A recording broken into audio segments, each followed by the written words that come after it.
வணக்கம் and welcome back சகோ. இன்னொரு காணொலியில் உங்களை சந்திக்கிறதுல நான் மிகுந்த சந்தோஷப்படுறேன். அப்படியே லைக் பண்ணிவிட்டு சப்ஸ்கிரைப் பண்ணிவிட்டு பாருங்கள். அந்த ஹைப்புன்னு ஒரு பாயிண்ட் இருக்குது. ஏதோ பார்க்குற நல்ல மனுஷங்க அதை கொஞ்சம் ஹைப் கொடுத்து வச்சிங்கன்னா நம்ம வீடியோ 4 பேருக்கு ரெக்கமெண்ட் ஆகு. இல்லைன்னா அவ்வளோதான். எந்த காரணமும் இல்லாமல் யூடியூப்கார எடுத்து ஒரு ஓரமாக சாத்தி வச்சுருவோம் நம்மளதை. உலக புகழ்பெற்ற மோனாலிசா ஓவியத்தை எவனோ ஒருத்த வரைஞ்சி வீட்டில் வச்ச மாதிரி நம்மளை ரெக்கமெண்டேஷன்லேயே கொண்டு வர மாட்டானுங்க. அப்புறம் அவ்வளோதான். பயன்பெற உங்களை மாதிரி நல்ல உள்ளங்களோட இன்னும் சில உள்ளங்கள்லாம் நான் பயன்பெறாமே போயிடும். கவர்மெண்ட்டுக்காண்டி செலிபிரிட்டி ஆகிறதுக்கு எவ்வளோ மானங்கட்டு இருக்க வேண்டியது தம்பி. கடந்த ஒரு வாரமாக உட்காந்து கேரம் போர்டு செஞ்சுட்டு இருந்தோம். கேரம் போர்டு மாதிரி வந்ததா இல்லை செஸ் போர்டு மாதிரி வந்ததாங்கிறத இந்த வீடியோவில் பார்க்க போகிறோம். இதுக்கு நான் ஸ்பெண்ட் பண்ண மணி எவ்வளோங்கிறத பார்க்க போகிறோம். பணம் எவ்வளவு, டைம் எவ்வளோ அப்படிங்கிறது தான் நான் அப்படி சொல்கிறேன். இந்த மாதிரி நகைச்சுவை வேணும்னா லைக் பண்ணுங்கள்.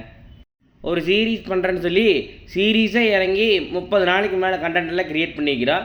அதெல்லாம் டெய்லி வைஸு யூடியூப்பில் போட்டிருக்கேன், இன்ஸ்டாகிராம்லேயும் போட்டிருக்கிறேன். இன்ஸ்டாகிராமில் ஃபாலோ பண்ணாத இருக்கிறவங்க அங்கேயும் போய் ஃபாலோ பண்ணிக்கிங்க. அப்படியே கதைக்குள்ளே வருவோம். உட்காந்து கேரம் போர்டு பண்ணுறதுக்கு ஆஃபரில் கிடைக்கிதுன்னு ஒரு 4 கட்டையை வாங்கிட்டு வந்து, ஆஃபரில் கிடைக்கிதுன்னா கொஞ்சம் காசு கம்மியாக இருக்குதுன்னு வாங்கிட்டு வந்து அந்த கட்டைக்கு கிட்டத்தட்ட ஒரு 250 ரூபா செலவு பண்ணியிருந்தேன். அந்த கட்டைக்கு பட்டி பார்த்து டிங்கரிங் எல்லாம் பண்ணி முடித்து ஏகப்பட்ட முதலுதவி பண்ணி அவுட்டர் லேயருக்கு வச்சுட்டேன். அதுக்கப்புறம் உள்ளே வைக்கிற பலகை, அதாவது போர்டு காயின்ஸ்லாம் வச்சு அடுக்கி வைக்கிற போர்டுக்கு ஒரு மறைச்சி வச்சுருக்கிறதுக்காக யூஸ் பண்ணிகிட்டு இருந்த ஒரு தட்டையை அட்டை போட்டு வந்து அதோட மேலே இருக்கிற 2 இதையுமே வெட்டி உள்ளே போட்டாச்சு. எங்கள் அப்பா சேஃபாக வச்சுருந்த உளி பூரா அட்டை போட்டு வந்து என்னோடய பர்சனல் தேவைக்கு யூஸ் பண்ணிக்கிட்டேன். அப்புறம் ஆணியெல்லாம் அடித்து அந்த ஆணிக்கு ஒரு 20 ரூபா செலவாயிருக்கு. அப்புறம் ஃபெவிக்கால் ஒரு 30 ரூபா டப்பா வாங்கியிருந்தீங்கன்னா முழு டப்பா பெயிண்ட் இதாக இருக்கும். அப்புறம் பெயிண்ட் ஆல்ரெடி நான் ஒரு ஆர்டிஸ்ட்டுங்காட்டி ஆர்டிஸ்ட்டுக்கு அப்புறம் தான் நான் வருது பல ஆர்டிஸ்டிக்கான வேலையெல்லாம் போட்டிருக்கிறேன். அந்த வீடியோவையும் போய் பாட்டுவாங்க. அப்புறம் அந்த ஆர்டிஸ்ட்டுக்கு யூஸ் பண்ண பெயிண்டெல்லாம் மிச்சம் எடுத்து பிளாக்கையும் ரெட்டையும் எடுத்து அந்த லைனுக்கெல்லாம் அடித்து கேரம் போர்டை ஃபினிஷிங் பண்ணியாச்சு. அதுக்கப்புறம் அதுக்கு பாலிஷ் பண்ணுறக்கு உண்டான மோட்டரெலாம் ஆல்ரெடி வாங்கி வச்சுருந்தது. மோட்டர் காசெல்லாம் தனி காசு.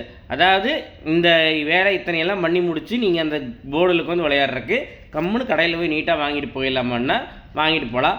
ஆனால் நீங்களாக செஞ்சு விளையாடுறதோ இல்லை நீங்களாக ஒரு விஷயத்தை செய்கிறதுக்கு உண்டான ஃபீலே வந்து வேறு. அதுவும் நான் ஆல்ரெடி இந்த மாதிரி ஏதாவது ஒன்று பண்ணிக்கிறேன்னா கிடையாது. இதுதான் என்னோடய ஃபஸ்ட் எக்ஸ்பெரிமெண்ட்டு. எந்த விதமான எக்ஸ்பீரியன்ஸும் இல்லாமல் இப்படி ஒரு ப்ராடக்ட்டை நான் செஞ்சுருக்கிறேன். இதே மாதிரி உங்களுக்கு பிடிச்ச ஏதாவது ஒன்று செய்யுங்க, அது ஒரு ஃபீல் குட்டாக இருக்கும்.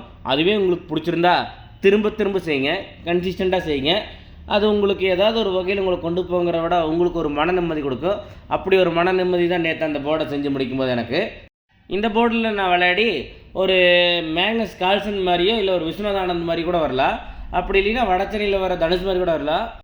வரனோ வள்ளியோ நம்ம ஹேண்ட் கிராஃப்டடாக ஒரு விஷயத்தை நம்மளாக கொஞ்சம் ஃபீல் பண்ணி செய்கிறப்போ அது கொடுக்குற ஒரு ஃபீலிங்கே வேறு. நீங்களும் இது மாதிரி எதாவது வேணாலும் பண்ணுங்கள். ஒரு ஆர்ட் பண்ணுறதா இருக்கட்டும், இல்லை ஒரு சாப்பாடு செய்கிறதா இருக்கட்டும், அதாவது உங்களுக்கு தெரியாத ஒரு விஷயத்தை நீங்கள் கற்றுக்கிறதுனால உங்கள் மனசுக்கே வந்து அது ஒரு ஃபீல் குட்டாக இருக்கும். அப்படி ஏதாவது ஒரு விஷயத்தை கற்றுக்குங்க.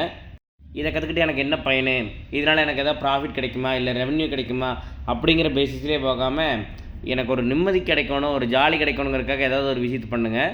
அது கண்டிப்பாக உங்களுக்கு எதையாவது ஒன்று பண்டு. அப்படி இப்படின்னு பேசி முடிக்கும்போதே போர்டோட இது முடிஞ்சு ஒவ்வொரு லேயரையும் வெட்டுன்னு வெட்டி அதுக்கப்புறம் பென்சிலை வச்சு மார்க் பண்ணி 7 நாள் இல்லை, அதாவது 7 நாள் வேலைக்கு போயிட்டு வந்து மிச்சம் இருக்கிற அந்த ஒரு பர்டிகுலர் ஹவர்ஸில் மட்டும் வேலை செஞ்சு இது பண்ணியிருக்கிறேன்.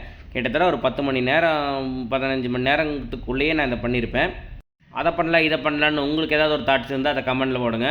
நானும் பார்த்து இன்ட்ரெஸ்டிங்காக இருந்தால் நான் அதை பண்ணுறேன். அப்புறம் கேரம் போர்டு எப்படி இருக்குதுங்கிறதையுமே கீழே கமெண்ட் பண்ணுங்கள். தொடர்ந்து இணைந்திருங்கள். இது மாதிரியான பல சம்பவங்கள் காத்துக்கிட்டு இருக்குது. கன்சிஸ்டண்ட்டாக இருங்க. அடுத்த வீடியோவில் உங்களை சந்திக்கிறேன். அதுவரை உங்களிருந்து விடைபெறுகிறேன். டாட்டா பாய்.